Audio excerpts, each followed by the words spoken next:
India की बिंदिया। जी हां, मैं आज बिंदिया की बात कर रहा हूं। इंडिया की बिंदिया मेले में खो गई है। अपनी वाली इंडिया नहीं, ये जो विपक्षी पार्टियों की इंडिया है, इंडिया गठबंधन, उसकी बिंदिया 5 राज्यों के विधानसभा चुनाव में फीकी पड़ गई है। चुनावी मेले में बिंदिया खो गई है। आप नहीं समझे? तब तो आपको एक और गाना सुना देता हूं। ये गंगा किनारे मुड़ा गांव फिल्म का गाना है, गौर से सुनिएगा।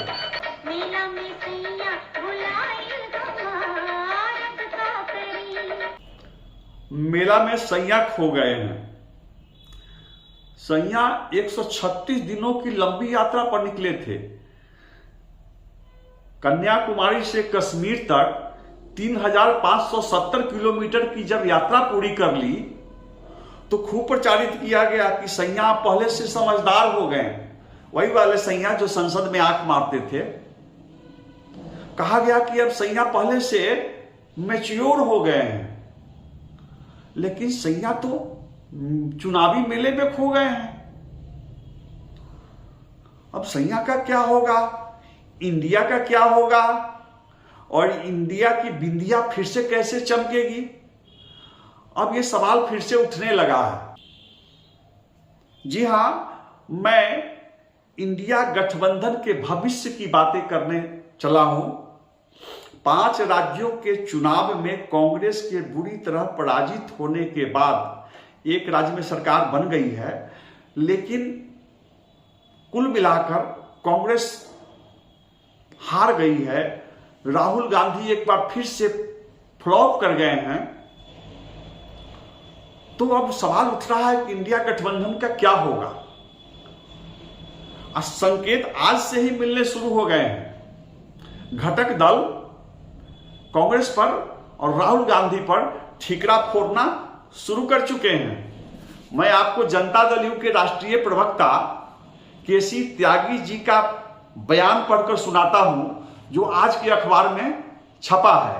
क्या कहते हैं केसी त्यागी? कांग्रेस पार्टी का 5 राज्यों में हुए विधानसभा चुनावों के दौरान अजीब और नकारात्मक रवैया रहा। जीत का श्रेय खुद लेने का जो मन होता है, वह भी कई विकार पैदा करता है, और यही विकार रिजल्ट के रूप में सामने है। कांग्रेस इस चुनाव में नीतीश कुमार, लालू आदि को प्रचारक के रूप में इस्तेमाल कर सकती थी, लेकिन नहीं किया। तो संकेत साफ है कि 5 राज्यों के चुनाव परिणाम आने के बाद अब विपक्षी पार्टियां कांग्रेस को घेरेगी। कांग्रेस पहले से कमजोर हो गई है। तो आज मैं चर्चा करने चला हूं कि इंडिया गठबंधन का होगा क्या। नमस्कार, मैं हूं विवेश त्रिवेदी और आप देखना शुरू कर चुके हैं जनता चौक लाइव। आगे बढ़ने से पहले अपने स्क्रीन पर बेल आइकन को दबाकर मेरे इस चैनल को लाइक कीजिए, सब्सक्राइब कीजिए। आप जितना अधिक लाइक और सब्सक्राइब करेंगे, मेरा हौसला बढ़ेगा और मैं आपके लिए ताजा राजनीतिक घटनाक्रमों पर अच्छी अच्छी खबरें लेकर आता रहूंगा। रे आए हाय तेरी बिंदिया रे, रे आए हाय तेरी बिंदिया रे। अब इंडिया गठबंधन की बिंदिया का क्या होगा? जी हां, आप बिल्कुल सही समझ रहे हैं। मैं इंडिया अलायंस की बिंदिया अर्थात कांग्रेस पार्टी की बात कर रहा हूं।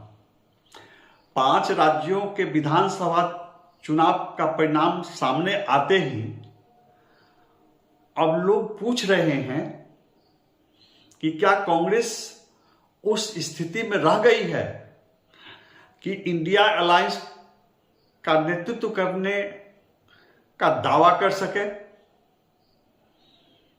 क्या कांग्रेस में अब कोई ऐसा चेहरा है जिसे इंडिया अलायंस की बिंदिया के रूप में पेश करते हुए आगामी लोकसभा चुनाव में वोटरों को रिझाने का प्रयास किया जाए? जिस तरह से कांग्रेस धराशायी हुई है, अब इंडिया गठबंधन के घटक दल सोच रहे होंगे कि उनके नैया को कौन पार लगाएगा।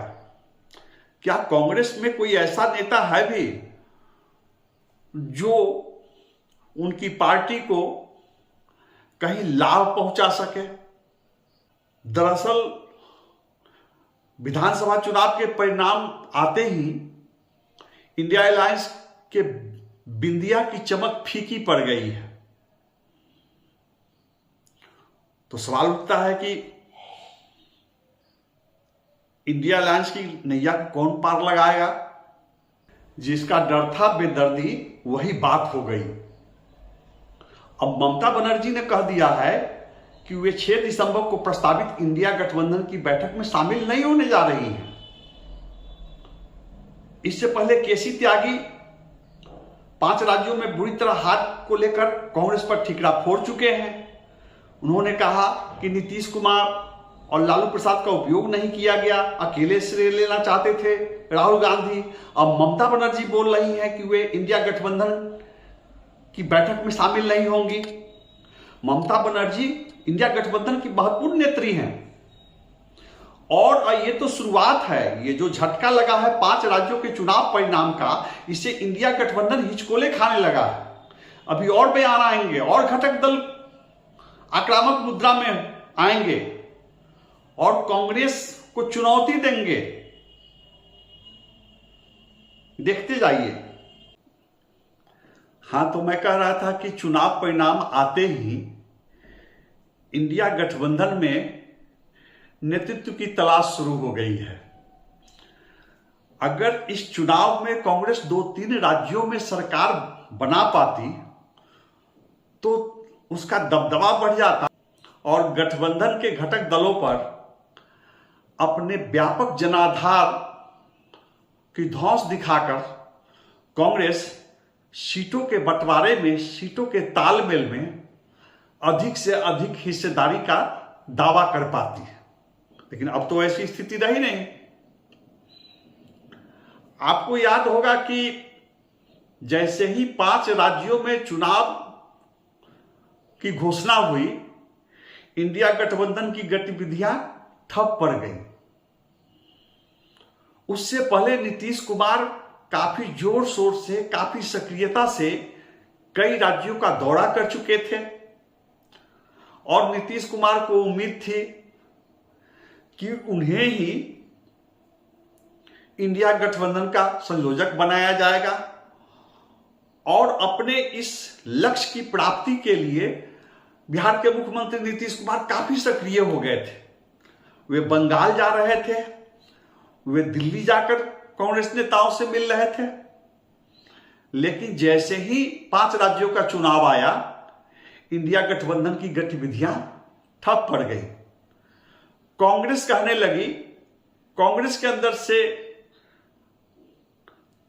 बात आने लगी कि अभी हमारे लिए 5 राज्यों का चुनाव अभियान अधिक महत्वपूर्ण है। तो राहुल गांधी अलग अलग राज्यों के चुनाव अभियान में व्यस्त होते चले गए।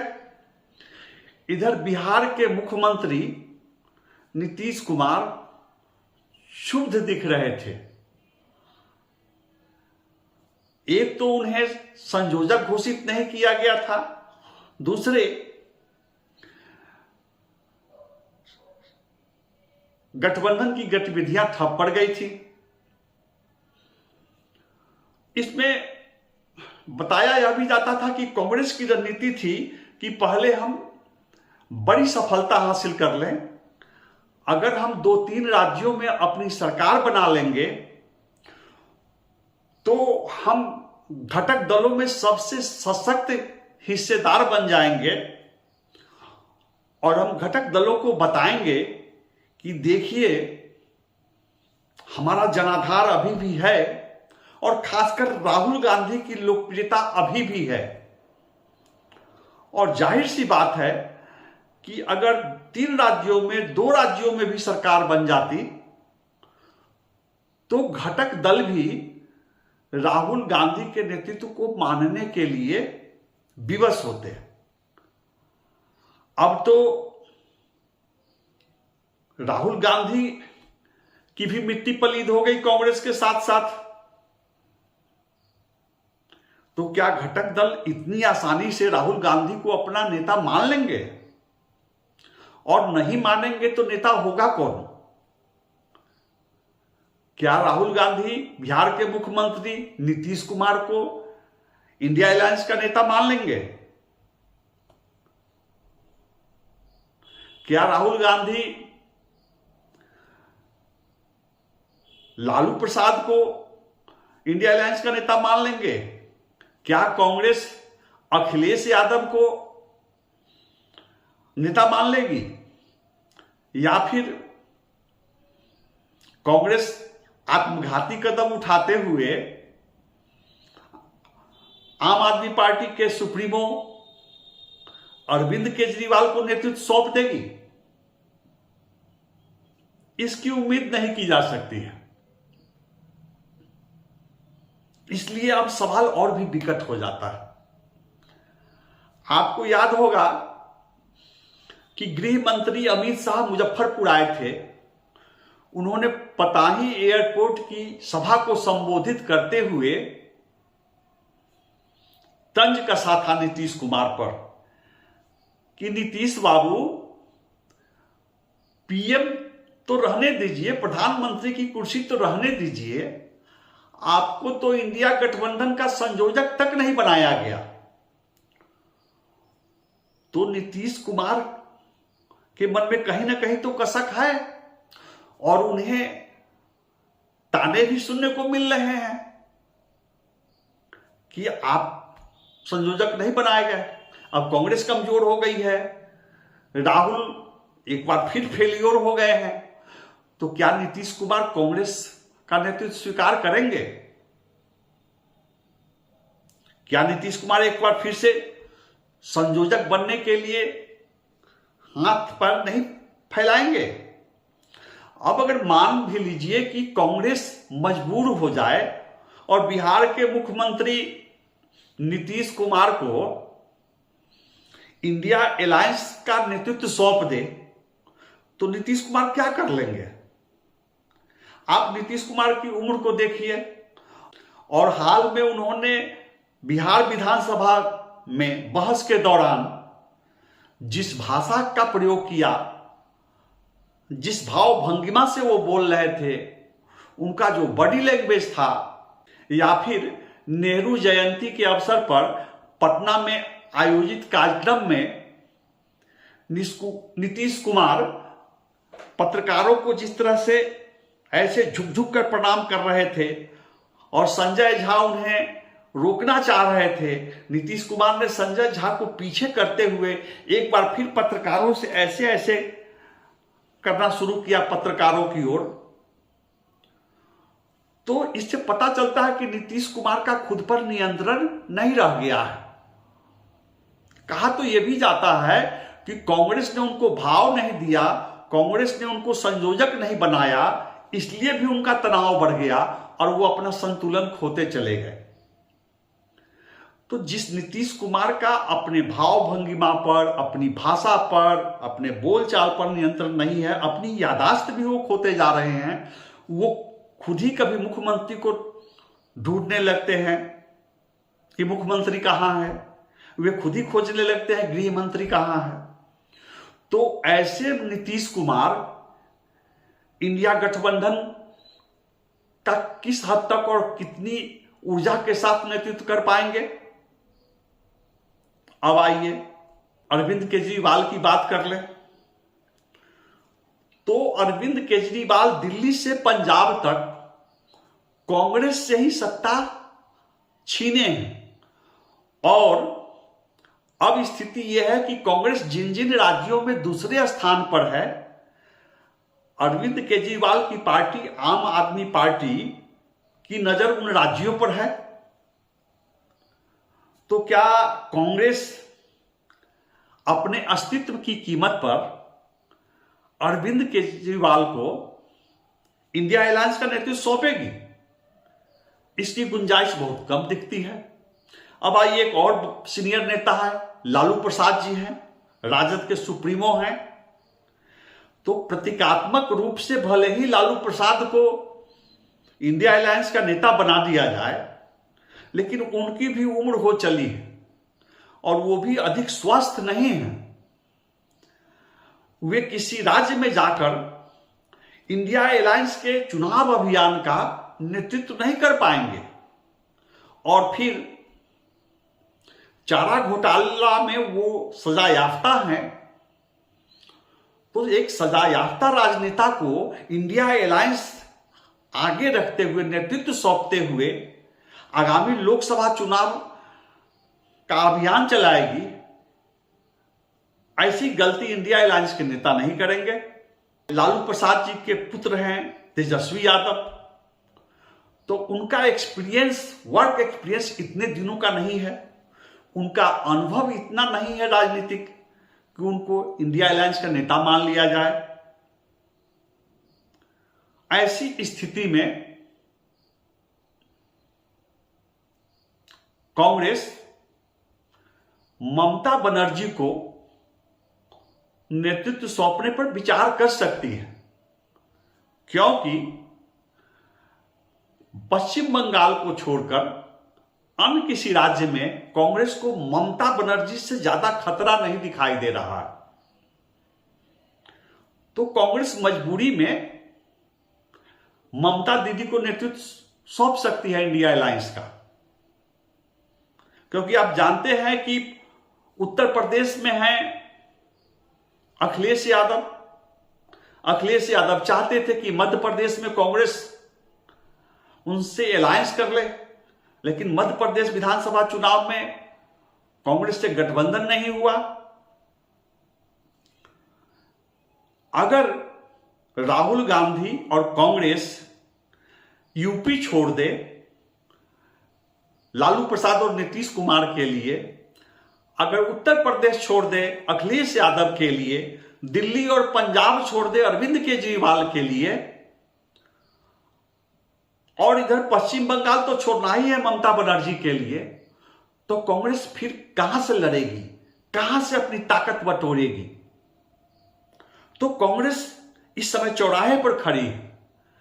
कांग्रेस के जो नेतृत्व है, जो स्वाभाविक नेतृत्व है, सोनिया गांधी के पुत्र राहुल गांधी, वे बार बार पिटे हुए मोहरा है। और उनकी मां सोनिया गांधी की भी उम्र हो चुकी है, उम्र दराज है, और वो भी अस्वस्थ चल रही है। उनकी सेहत ऐसी नहीं है कि उनको इंडिया अलायंस का नेतृत्व सौंपा जाए। ऐसी स्थिति में ले देकर एक ममता बनर्जी नजर आती हैं। अब आइए दक्षिण भारत की ओर हम चलते हैं। जिस कांग्रेस पार्टी की उत्तर भारत में मिट्टी पलीद हो चुकी है, उस कांग्रेस पार्टी को और उस कांग्रेस पार्टी के नेता राहुल गांधी को दक्षिण भारत के नेता क्षेत्रीय पार्टियों के छत्रप अधिक अहमियत क्यों देंगे? वे सीटों के बंटवारे में राहुल गांधी को ज्यादा हिस्सेदारी देने के लिए क्यों तैयार होंगे? कोई भी पार्टी अलायंस उसी पार्टी से करना चाहती है जिसकी ताकत होती है, जिसके नेता का जनाधार होता है, लोकप्रियता होती है। तो आज न तो कांग्रेस के पास वो ताकत दिख रही है और न तो कांग्रेस के नेता में वो छवि है, न वो लोकप्रियता है कि जिसे देखते हुए अन्य दल कांग्रेस को अपना नेतृत्व सौंप दे। तो आगामी लोकसभा चुनाव के लिए गठबंधन करना विपक्षी दलों की मजबूरी है।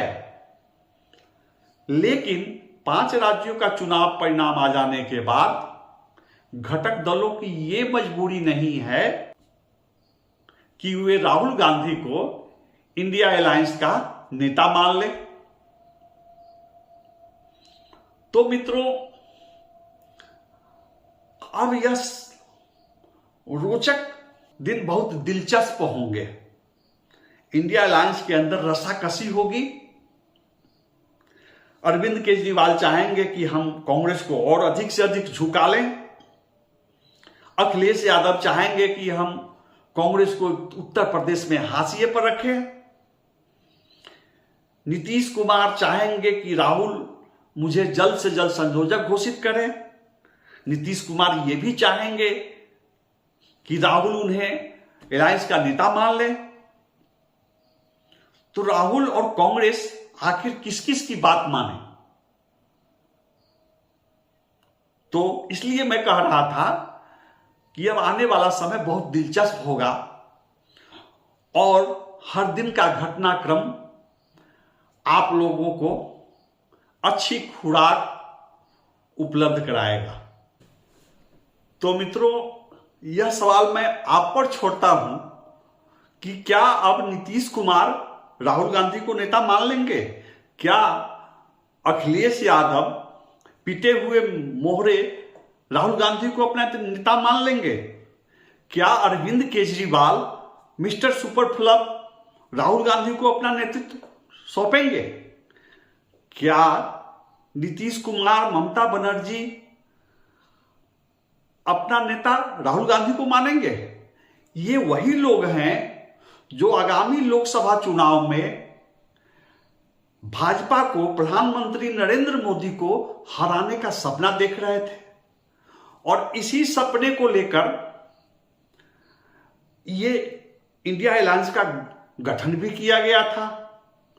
नीतीश कुमार तो एनडीए से अलग ही इसीलिए हुए कि वे बार बार भारत का प्रधानमंत्री बनने का सपना देखते रहे हैं। उन्हें लगता है कि जिस तरह से देवगौड़ा प्रधानमंत्री बन गए थे, एक दिन उनके किस्मत का भी ताला खुल जाएगा और परिस्थितियां ऐसी बनेंगी जब लोकसभा में किसी पार्टी को स्पष्ट बहुमत नहीं मिलेगा तो सभी विरोधी दल उन्हें अपना नेता मान लेंगे। तो अब मैं आप पर छोड़ता हूं कि कोई भी दल राहुल गांधी को अपना नेता मानने के लिए तैयार होगा या नहीं। अब आइए, कांग्रेस कहां कहां अपने को समेटेगी, कहां कहां सिकुड़ेगी और सिकुड़कर समेटकर कहां जाएगी? हिंद महासागर में चली जाएगी। ममता बनर्जी चाहती हैं कि कांग्रेस बंगाल छोड़ दे। नीतीश और तेजस्वी चाहते हैं कि कांग्रेस बिहार में बड़ी हिस्सेदारी नहीं मांगे। यही संकेत दे चुके हैं अखिलेश यादव कि उत्तर प्रदेश में उनका बड़ा हक है। ये मैं उन दलों के नेताओं की बात कर रहा हूं जिन्होंने कहा था कि जहां जिसकी ताकत है, जिस क्षेत्रीय पार्टी की, लोकल पार्टी की ताकत है, वहां उसका नेतृत्व स्वीकार करना पड़ेगा।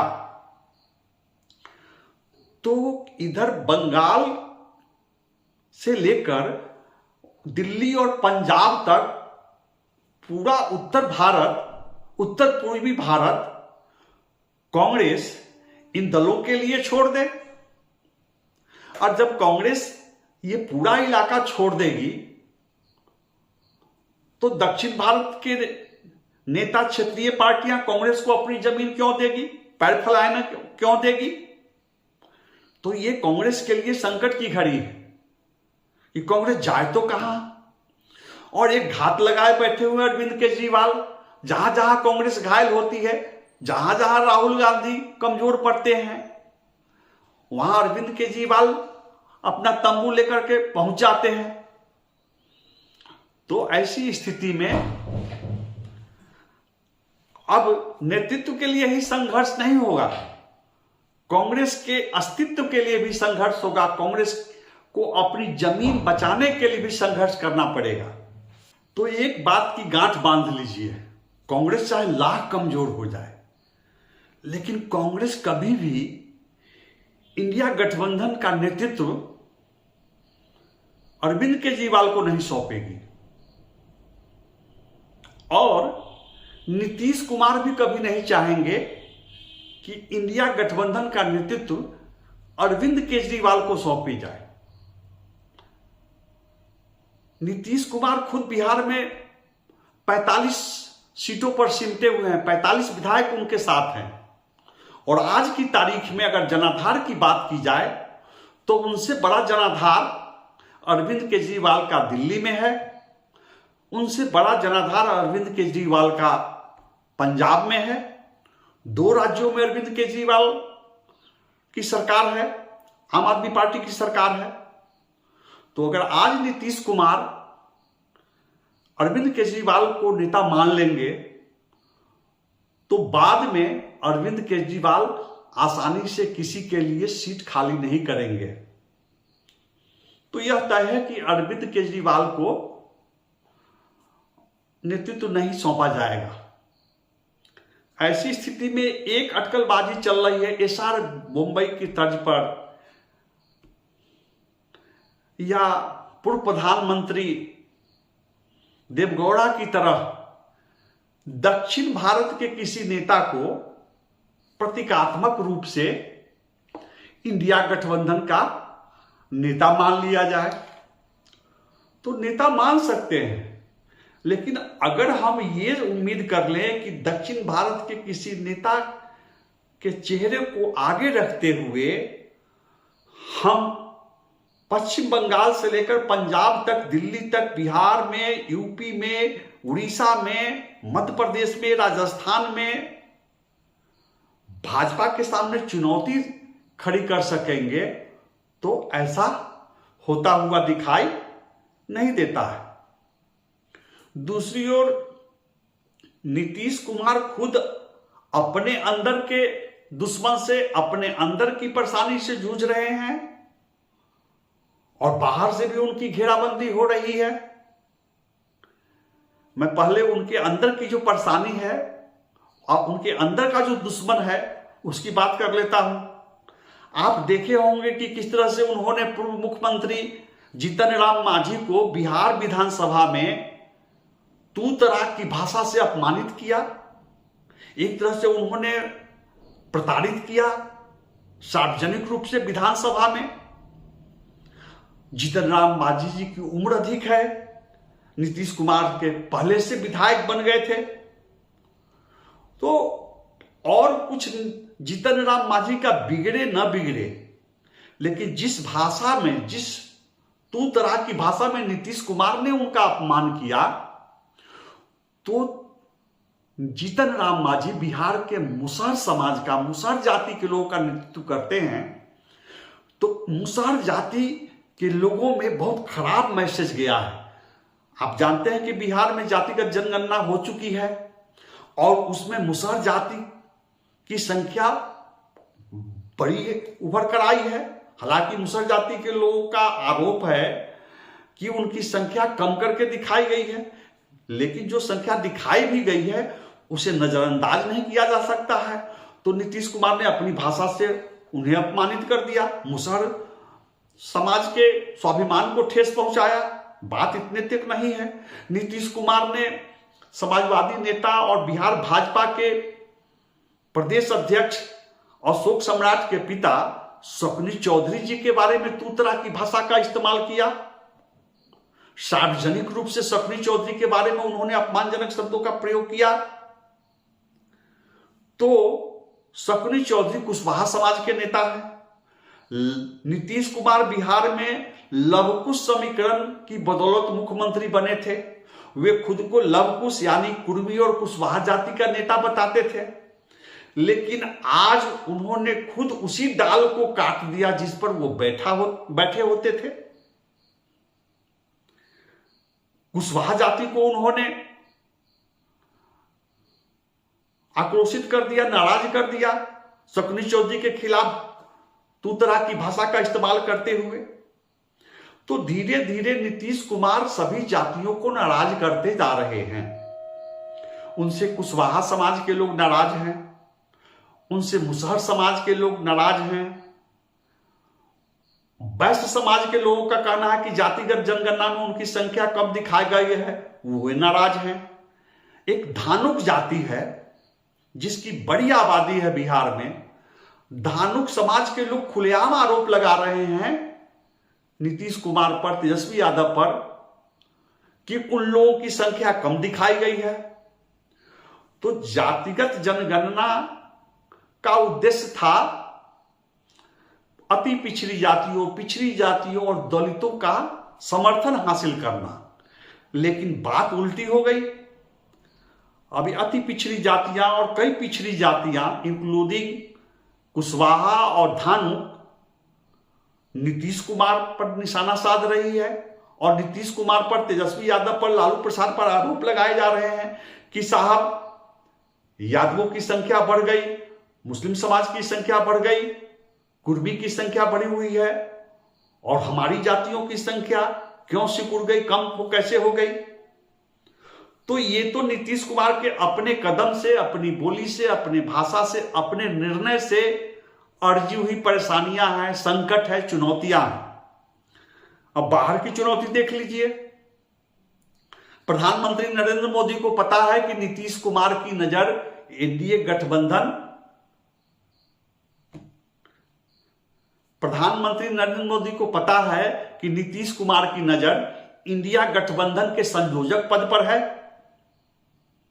वे इंडिया गठबंधन का नेतृत्व करना चाहते हैं।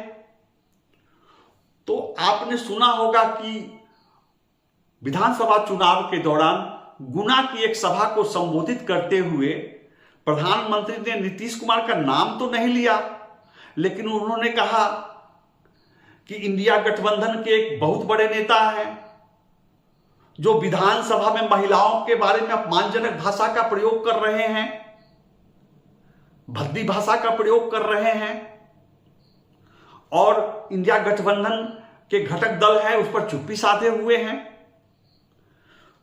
तो प्रधानमंत्री ने देश की जनता को बताना चाहा कि जिस नेता की इच्छा है इंडिया गठबंधन का नेतृत्व करना, और जो नेता भविष्य में इंडिया गठबंधन का नेतृत्व करना चाहेगा, करने की कोशिश करेगा, वो तो महिलाओं के बारे में भद्दी भाषा का प्रयोग कर रहा है।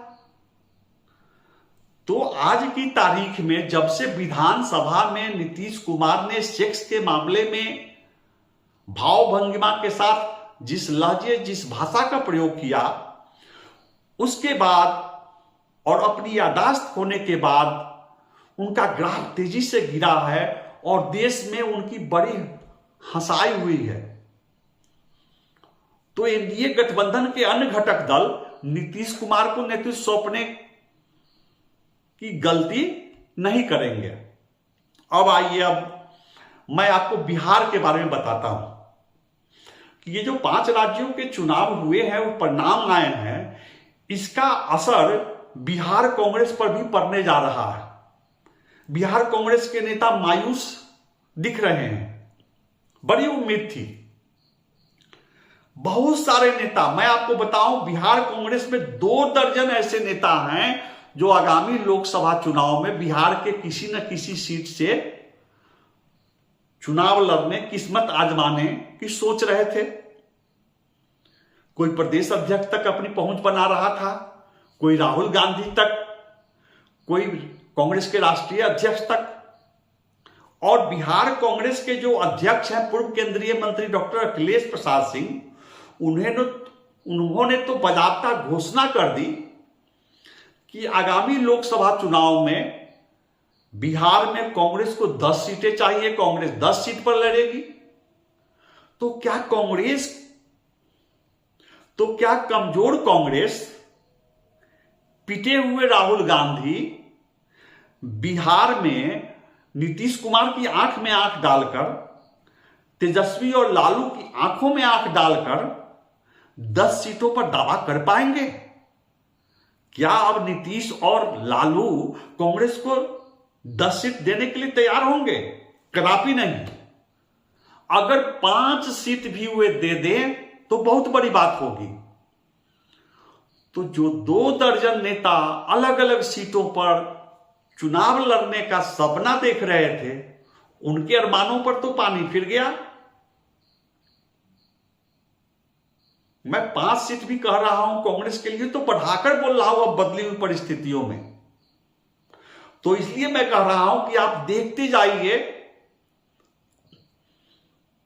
जनता चौक लाइव। मैं आपके सामने बदली हुई राजनीतिक परिस्थितियों के अनुसार मैं आपके लिए बदलते हुए राजनीतिक घटनाक्रम के साथ ताजा खबरें, जमीनी विश्लेषण लेकर बार बार आऊंगा और राजनीतिक उथल पुथल से आपको अवगत कराता रहूंगा। लेकिन आप इसके लिए मुझे सहयोग कीजिए। आप स्क्रीन पर बेल आइकन दबा करके मेरे चैनल को लाइक कीजिए और मेरे इस चैनल को, जनता चौक लाइव को सब्सक्राइब कीजिए। मैं वादा करता हूं कि बहुत सारी रोचक खबरें, विश्लेषण लेकर मैं आपके सामने आने वाला हूं।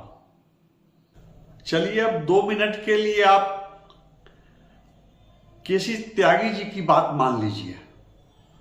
केसी त्यागी जी ने कहा है कि 5 राज्यों के चुनाव प्रचार में नीतीश कुमार का उपयोग किया जा सकता था, लालू प्रसाद का उपयोग किया जा सकता था। तो हम मान लेते हैं कि नीतीश कुमार का उपयोग करना जरूरी था। तो नीतीश कुमार किस राज्य में जाकर कांग्रेस के लिए और कितना वोट मांग पाते?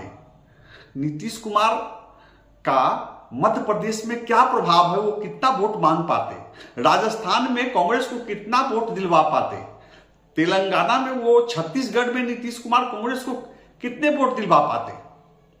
सच तो यह है कि बिहार विधानसभा में नीतीश कुमार ने जिस तरह से लड़कियों की सेक्स के प्रति जागरूकता पर व्याख्यान दिया है, उससे पूरे देश में उनकी छवि प्रभावित हुई है, हंसाई हुई है उनकी। और गुना की सभा में तो प्रधानमंत्री ने नीतीश कुमार का नाम लिए बगैर उनके भाषण की चर्चा भी कर दी। तो नीतीश कुमार जाते तो क्या कांग्रेस को लेने के देने नहीं पड़ जाते? अब आइए लालू प्रसाद जी की ही हम बात कर लेते हैं।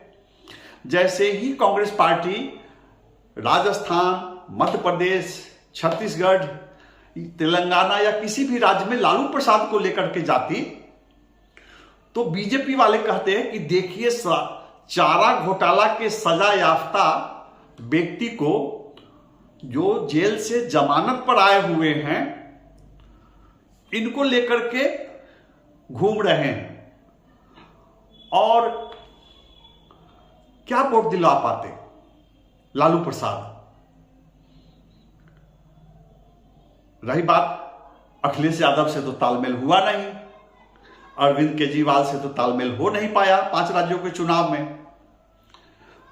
तो सच्चाई यह है कि कांग्रेस और इंडिया अलायंस के घटक दलों के बीच एक दूसरे को लेकर भयगती सांप छुछुंदर केरी वाली स्थिति है। ये एक दूसरे को न तो निगल पा रहे हैं और न ठीक से उगल पा रहे हैं। कल्पना कीजिए कि लालू प्रसाद या तेजस्वी यादव का उपयोग किया जाए, तो लालू प्रसाद और तेजस्वी यादव यूपी में अखिलेश यादव के होते हुए कांग्रेस के किस काम के होंगे?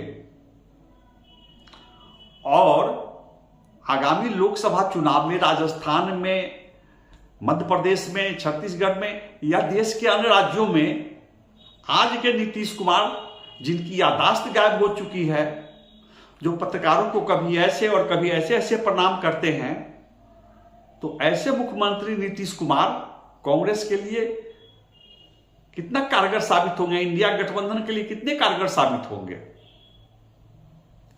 एक और नेता है केजरीवाल। तो केजरीवाल को लेकर चलना, केजरीवाल का उपयोग करना कांग्रेस के लिए आत्मघाती होता, आगे भी होगा, ये आप सब अच्छी तरह से जानते हैं।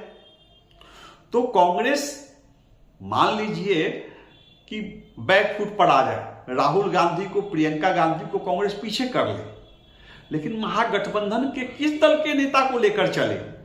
ममता बनर्जी को अगर बिहार में लाया जाए या अगर ममता बनर्जी को यूपी में लाया जाए आगामी लोकसभा चुनाव में प्रचार के लिए, तो वे कौन सा अतिरिक्त वोट है जो ममता बनर्जी के आ जाने से इंडिया अलायंस वाले को मिल जाएगा?